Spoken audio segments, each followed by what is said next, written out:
Those people live on what they call fence lines. He doesn't understand this. They live near chemical plants that, in fact, pollute, chemical plants and oil plants and refineries that pollute.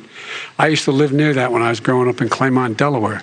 And the more oil refineries in Marcus Hook and the Delaware River than there is any place, including in Houston at the time. When my mom get in the car and when there was first frost to drive me to school, turn in the windshield wiper, there'd be oil slick in the window. That's why so many people in my state were dying and getting cancer. The fact is, those frontline communities, it doesn't matter what you're paying them, it matters how you keep them safe. What do? And you impose restrictions on the pollutions the pollutants coming out of those fence line communities. Okay, I have one final question. Would he close down the oil industry? It falls. Would you close down the oil industry? By the way, I would transition from the oil industry, yes.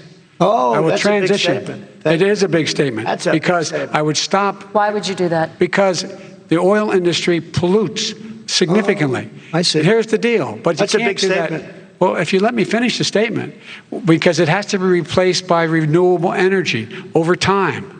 And I'd stop giving to the oil industry, I'd stop giving them federal subsidies. He won't give federal subsidies to the gas, excuse me, to solar and wind. Yeah. Why are we giving it to oil industry? We actually do give it to solar and wind. And that's maybe the biggest statement in terms of business. That's the biggest statement. Okay. Because basically what he's saying is he is going to destroy the oil industry.